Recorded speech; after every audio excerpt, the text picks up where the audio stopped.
एक तरफ जहां दिल्ली में विधानसभा चुनाव की गिनती शुरू हो गई है, लेकिन सबसे बड़ा जो युद्ध कहें तो वो है उत्तर प्रदेश की मिल्कीपुर सीट पर, जहां पर उपचुनाव हो रहा है। जी हां, मिल्कीपुर सीट जहां एक तरफ भारतीय जनता पार्टी के लिए साख का सवाल बनी हुई है, तो दूसरी तरफ है समाजवादी पार्टी, जो तमाम आरोप लगा रही है और 2027 के पहले अपना जो मोमेंटम 2024 में समाजवादी पार्टी यूं कहें तो विपक्ष ने बनाया, उसको बरकरार रखना चाहती है। ऐसे में आज क्या कुछ हो रहा है वहां पर, वो हम तमाम अपडेट आपको दे रहे हैं। लेकिन सबसे पहले आपको बता दें कि मिल्कीपुर में बैलेट पेपर खुल गया है और वहां पर भारतीय जनता पार्टी यहां पर बढ़त बनाती हुई दिख रही है। हमारे साथ पंकज जी हैं, लक्ष्मी मैम है और गौरव हैं। लक्ष्मी मैम, क्या लगता है मिल्कीपुर में कैसे समीकरण होने वाले हैं? क्योंकि अंदाजा पहले से लगाया जा रहा था, विपक्ष लगातार आरोप लगा रहा था, समाजवादी पार्टी ने तमाम शिकायतें की इलेक्शन कमीशन से। क्या लगता है कैसा रिजल्ट रहेगा? वो फिलहाल का जो अपडेट है वो ये है कि 3,945 वोट से भारतीय जनता पार्टी के चंद्रभानु इस वक्त आगे चल रहे हैं। ये बड़ी अपडेट के साथ मैं मिल्कीपुर की शुरुआत करूं। और मिल्कीपुर, जैसा कि आपने कहा कि जब लोकसभा चुनाव हुए थे, क्योंकि उससे पहले राम मंदिर की प्राण प्रतिष्ठा हो चुकी थी, अयोध्या अपने आप में एक बड़ा मुद्दा रहा था। सबको उम्मीद थी कि भारतीय जनता पार्टी की सिर्फ जीत नहीं होगी, यहाँ से बड़ी प्रचंड जीत होगी। लेकिन समाजवादी पार्टी ने जब वहां से बाजी मारी, अवधेश प्रसाद जब वहां से जीते, तो पूरे देश की निगाहें जिस सीट पर थी, उस सीट ने पूरे देश को चौंका दिया कि आखिर ये कैसे हुआ। सबने ये भी कहा कि क्या ये मुद्दा वहां पर काम नहीं किया। हालांकि भारतीय जनता पार्टी की ओर से कहा गया कि हमने वो सीट जीतने के लिए ये नहीं, हमारा तो ये जो एजेंडा था, ये जो विचारधारा थी, राम मंदिर को लेकर जो हमारी प्रतिबद्धता थी, वो तब भी थी जब हम दो पर थे और आज भी है जब हम यूपी और वहां दोनों पे है। अब सवाल ये है कि वहां पर इस बार क्या 6 महीने में 6 जो है रैलियां वो खुद मुख्यमंत्री योगी आदित्यनाथ ने की है। तो यहाँ से एक बड़ा मैसेज जाएगा। मिल्कीपुर सीट, मुझे लगता है कि अगर आप पूरे प्रोस्पेक्टस में देखें तो मिल्कीपुर सीट पर दिल्ली से ज्यादा निगाहें सबकी टिकी हुई हैं, क्योंकि यहाँ से एक बड़ा मैसेज जाने वाला है पूरे देश के लिए। बिल्कुल, यहाँ पर पंकज जी आपसे जानना चाहेंगे, क्योंकि जैसे ही वोटिंग हुई उसके अगले दिन संसद में जब अखिलेश यादव पहुंचे थे, उन्होंने कहा कि मैं सफेद कपड़ा जो है इलेक्शन कमीशन को देना चाहता हूं। चुनाव आयोग को लेकर वो कपड़ा लेकर भी पहुंचे थे। क्या लगता है क्या था ये? देखिए, एक परसेप्शन की ये लड़ाई थी और परसेप्शन की लड़ाई में अखिलेश यादव खुद पीछे दिख रहे थे और उनको अनुमान हो गया था जो इस पर मिल्कीपुर में उनके साथ खेला हो गया है। और मिल्कीपुर वो सीट है जो अयोध्या हारने के बाद बीजेपी के सबसे हॉट सीट पे था मिल्कीपुर। और मिल्कीपुर में जिस तरह का बीजेपी ने अपना चुनाव प्रचार किया, आप लोकसभा चुनाव के बाद जब आप देखेंगे जो बीजेपी ने जो आत्ममंथन किया, जो उत्तर प्रदेश में क्यों उसकी हार हुई। अगर बीजेपी का उत्तर प्रदेश में इस तरह से अगर जो आप बोल रहे हैं जो प्रदर्शन नहीं रहा, तो उसके कारण बीजेपी 400 पार नहीं हुई। बीजेपी का नारा वहां फैल हुआ और पूरे देश में हुआ जो भगवान राम ने आपको नकार दिया है, तो उसको जो वाइंड अप करने के लिए, उस पर गेन करने के लिए बीजेपी को ये सीट मिल्कीपुर जीतना ही, मतलब बीजेपी के मुख्य इसमें थे, एजेंडा में था जो 10 सीटों के उपचुनाव होगा तो उसमें मिल्कीपुर मुझे जीतना है। और देखिए, कल कटहरी सीट के बाद अगर कोई एक सीट था जिसको सीएम योगी ने अपने खाते में रखा था, वो मिल्कीपुर था। मिल्कीपुर में जब 10 उपचुनाव होने थे, 10 सीटों पे नहीं हो पाया, 9 पे हुआ था। और बीजेपी का जो जिस तरह से बीजेपी ने अपने वोटरों को बाहर निकाला और जिस तरह से रणनीतियां बनाई, तो उसके बाद से देखिए 7-2 का ये हुआ था। तो उसके बाद मिल्कीपुर था। मिल्कीपुर में जो हिंदुत्व और आपका पीडीए का, दोनों का हमें मुकाबला देखना पड़ेगा। तो पीडीए के जो थ्योरी था अखिलेश यादव को, इसको मात देने के लिए हिंदुत्व को किया और पीडीए में सेंध लगाया। और पीडीए में सेंध लगाने के लिए जो है पारसी समुदाय और मुस्लिम समुदाय और यादव समुदाय, इन तीनों को बीजेपी ने टारगेट किया। और उसके बाद ब्राह्मण वोटर वहां सबसे ज्यादा है, तो ब्राह्मण वोटरों को साधने के लिए आप देखिए बनारस से भी ब्राह्मणों को लाया गया था चुनाव प्रचार के लिए।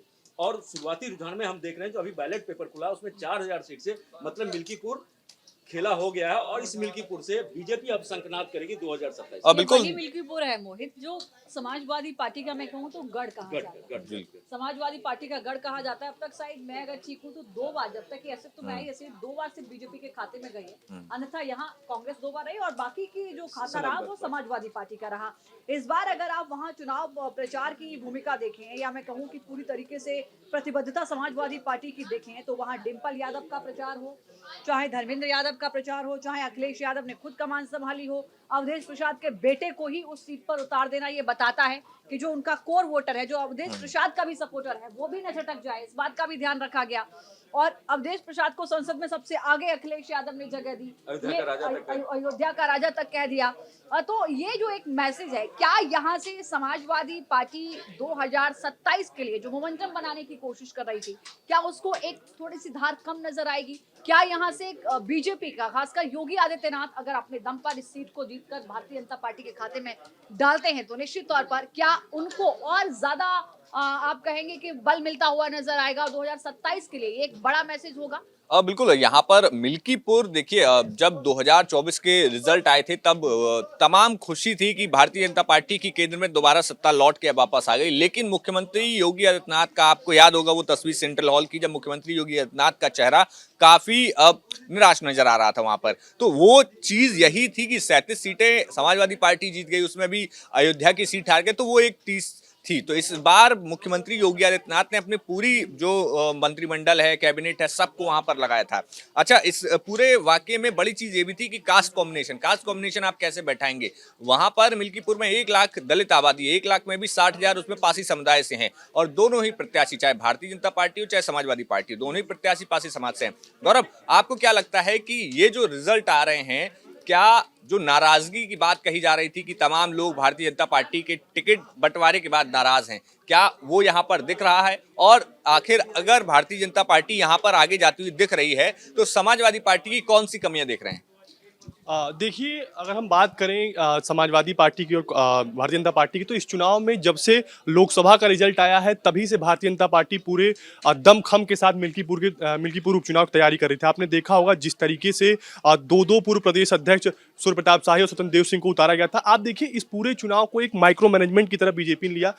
यहाँ देखिए 3 धड़े में सबसे पहले बीजेपी ने क्या करा कि 3 ग्रुप में बांटा पूरे वोटरों को, जो 3,80,000 वोटरों को 3 ग्रुप में बांटा। पहला वो वोटर था जो न्यूट्रल रहता है हर चुनाव में, दूसरा वो जो समान विचारधारा का था, तीसरा वो जो विपक्ष में था, और एक वोटर वो होता है जो स्विंग करता है कि जिधर हवा बह रही उधर चले जाएंगे। तो बीजेपी ने पूरे माइक्रो मैनेजमेंट के साथ इस उपचुनाव को लड़ा और अगर ये जो शुरुआती रुझान आ रहे हैं ये अगर नतीजों में भी तब्दील होते हैं तो इससे कोई आश्चर्यचकित होने की बात नहीं है। अपने दर्शकों को कि मिल्कीपुर में जो बैलेट पेपर की काउंटिंग थी वो पूर्ण हो चुकी है, यानी वो खत्म हो चुकी है, पूरी हो चुकी है।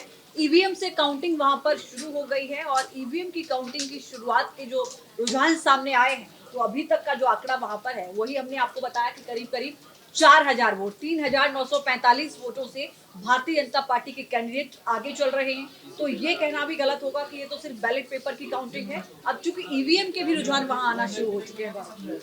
देखिए, ईवीएम के रुझान आने शुरू हो गया और जैसे मोहित आप कह रहे थे कि जो पार्टी के पदाधिकारी हैं चाहे जो दावेदार थे उनके अंदर एक नाराजगी थी। आपने देखा होगा जिस तरीके से चंद्रभानु को जब टिकट मिला तो एक परसेप्शन बनाने की कोशिश की गई समाजवादी पार्टी की तरफ से कि इनका कोई जनाधार नहीं है। लेकिन मैं अपने दर्शकों को बता दूं कि जो मिल्कीपुर में ये कई 2-3 बार जिला पंचायत सदस्य रह चुके हैं। फिलहाल में इनकी पत्नी जिला पंचायत सदस्य है और इनका एक, अगर आप मिल्कीपुर विधानसभा का कभी जाएंगे तो आप भारतीय जनता पार्टी के जो भी पोस्टर देखेंगे उसमें वरिष्ठ भाजपा नेता का एक तमगा लगता है। और ऐड करना चाहूंगी गौरव, अगर आप कास्ट फैक्टर को यहाँ पर देखें तो चाहे वो अवधेश प्रसाद के बेटे हो जो तो समाजवादी पार्टी के कैंडिडेट हो और चाहे बीजेपी के, दोनों ही दलित समुदाय से आते हैं और पासी जो मैं उसमें ये कहूँगा, देखिए पासी समुदाय का दलित वोट जो था उसमें 3 वहाँ त्रिकोणीय टक्कर है। तो त्रिकोणीय टक्कर में और तीनों जो प्रत्याशी हैं पासी समुदाय के हैं। और इसमें बीजेपी के लिए जो ये उपचुनाव था, बीजेपी जो पिछला आप लोकसभा चुनाव देखें तो मिल्कीपुर में बीजेपी का जो प्रदर्शन था और अयोध्या में पूरा, और पिछला चुनाव मिल्कीपुर का उपचुनाव तो उसमें 13,000 के मार्जिन से सिर्फ अवधेश प्रसाद जब जीते थे विधानसभा चुनाव, तो उस 13,000 को पाटना था और उस 13,000 को पाटने के लिए बीजेपी ने जो रणनीतियां बनाई, बीजेपी को इस बार वो जो लोकसभा में अवधेश प्रसाद जीते उस फैक्टर को भी पाटना वो भी आपके लिए एक बड़ी चुनौती तो थी। चीज था वो तो लोकसभा के चुनाव में अगर बीजेपी को 400 नहीं सीट आया कोई दिक्कत नहीं, लेकिन अयोध्या जो बीजेपी को 30 दे गई उस चीज की भरपाई यहाँ से दूसरा होगा आप ये भी कह मिल्कीपुर से। सकते हैं कि ये मुख्यमंत्री योगी आदित्यनाथ के लिए 7वीं सीट इसलिए भी बन जाती है क्योंकि ठीक है, लोकसभा में आप ये कह सकते हैं कि सेंट्रल का इलेक्शन था, एक अलग फेज था, कोशिश जरूर, लेकिन ये क्योंकि यूपी का चुनाव है, यूपी का उपचुनाव है और आप यूपी के मुख्यमंत्री हैं, आप पार्टी से मुख्यमंत्री हैं, तो आपकी जिम्मेदारी यहाँ ज्यादा हो जाती है। और देखिए इससे उससे भी ज्यादा है, जब लोकसभा का चुनाव का जब रिजल्ट आया, आप अयोध्या सीट हार जाते हैं, उसके बाद यूपी के सियासत में इस बात का ज्यादा चर्चा नहीं था जो आपकी उत्तर प्रदेश में कम आपकी सीटें आई। चर्चा इस बात का आप अयोध्या भी हार गए और फैजाबाद हार गए, और फैजाबाद सीट हारने के बाद जो उत्तर प्रदेश में राजनीति हुई, सीएम योगी के कद को जो कम करने की कोशिश की गई, आप उस पर गौर कीजिए। उसके बाद से सीएम योगी ने सीधे आला कमान को, जब उनका हुआ था जो भैया मैंने जो सीट जिस उम्मीदवारों का मैंने तय किया था आपने उसे नहीं दिया, उसके बाद से बीजेपी में जो अंदरूनी कला हुआ, फिर मीटिंग, कई दौर की मीटिंग हुई, आप बीजेपी के वरिष्ठ नेता उत्तर प्रदेश के सब केंद्र में आते रहे। उसके बाद सीएम योगी को बोला गया ठीक है, ये आपकी परीक्षा है, 10 सीटों पे उपचुनाव होना है, आप जीत के दिखाइए। और मिल्कीपुर और कलहरी सीट जो था, ये दोनों सीट था, सीएम योगी ने अपने नाक का सवाल बना के किया था। यहाँ पर भी दिसंबर में होना था, अपने दर्शकों को हम ये भी बता दें, चूंकि मामला कोर्ट में था, इस वजह से जब चुनाव हुए तब ये चुनाव नहीं हो पाया। चूंकि अवधेश प्रसाद उससे पहले ही संसदीय चुनाव जीत गए और वो संसद पहुंच गए, तो ऐसे में ये इलेक्शन इसलिए इस बार उपचुनाव में हो रहा है। और चूंकि मिल्कीपुर का जब जिक्र हो रहा है तो सिर्फ मिल्कीपुर नहीं, इसको अयोध्या लोगों को समझना पड़ेगा कि ये अयोध्या का जिक्र हो जाता है। राम मेहरबान हो गए। अयोध्या का जिक्र हो जाता है तो सबको समझ में आ जाता है कि मतलब जिस तरीके से जो है, मुझे अभी भी वो क्या नाम है गाना याद आता है जो कन्हैया ने गाया था, जो राम को लाए हैं। हाँ। तो उसका असर जो है वो संसदीय चुनाव में नहीं देखने को मिला था, लोकसभा चुनाव में नहीं देखने को मिला था।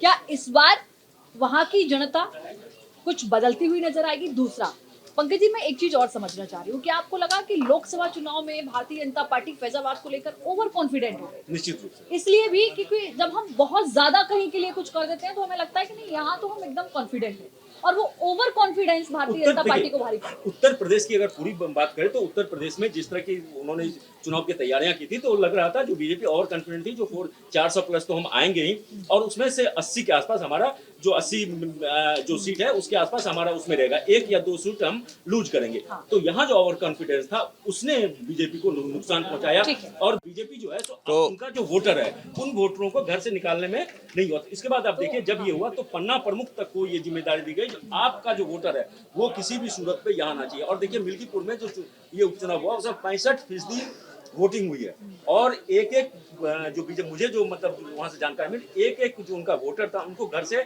लाया गया, जो आप आइए वोट डालिए, मतदान केंद्र तक लाया वो इसीलिए ना, क्योंकि लोकसभा चुनाव में आपने कहा कि 400 पार, इसका मतलब ये होता है कि जब हम 100 का टारगेट लेते हैं तो हम ये फिक्स होते हैं कि हमें 80 तो हमारा कहीं गया नहीं। वोटर को भी, आपके सपोर्टर को भी, आपके कार्यकर्ता को ये मैसेज चला गया कि हमारी जीत तो पक्की, हम जीत से ज्यादा के लिए लड़ रहे हैं। तो मुझे लगता है कि शायद वही वजह रही कि भारतीय जनता पार्टी को कुछ सीटें गंवानी पड़ी, उसका खामियाजा भुगतना पड़ा। लेकिन उपचुनाव में, खासकर मिल्कीपुर में, ये गलती योगी आदित्यनाथ की ओर से इस बार नहीं हुई है। मिल्कीपुर अगर आप हारते हैं, सपोज कीजिए बीजेपी, वैसे बीजेपी आगे है, तो इसका क्या परसेप्शन? एक तो आपने अयोध्या हारा, मिल्कीपुर हारा, उसका देखिए महाकुंभ में जिस तरह से हुआ, तो बीजेपी अगर 2027 के लिए अगर जाना चाहती है तो मिल्कीपुर सीट किसी भी सूरत में, क्योंकि मिल्कीपुर आप जीते हैं तो अयोध्या में जो कुछ हुआ भगदड़ और ये, तो उसकी भरपाई होगी। और तो बिल्कुल अभी हम आपको मैसेज और कि आपका जो बूथ लेवल का जो कार्यकर्ता होता है उसका मनोबल बढ़ता है, निश्चित रूप से। सीट बेशक एक है, लेकिन इसका मैसेज बहुत दूर तक जाएगा। बिल्कुल यहाँ पर आपको, हाँ, अच्छा, बड़ी चीज आपको बताएं कि अभी जो है मिल्कीपुर में 4000 वोटों से चंद्रभानु पासवान, जो कि भारतीय जनता पार्टी के प्रत्याशी हैं, वो आगे चल रहे हैं। अब ऐसे में देखना होगा कि क्या कुछ जो नतीजे ईवीएम की जब पेटियां खुलेंगी, अलग अलग बूथों की जब अलग अलग ब्लॉक्स की जब पेटी खुलेगी, तब पता लगेगा कि आखिर ग्राउंड पर समाजवादी पार्टी की क्या सच्चाई थी, भारतीय जनता पार्टी की क्या सच्चाई है, और कौन इसमें जीत दर्ज करता है। तब तक देखते रहिए न्यूज स्टेट। न्यूज नेशन अब व्हाट्सएप पर खबरों के ताजा अपडेट के लिए न्यूज नेशन के इस QR कोड को स्कैन करें।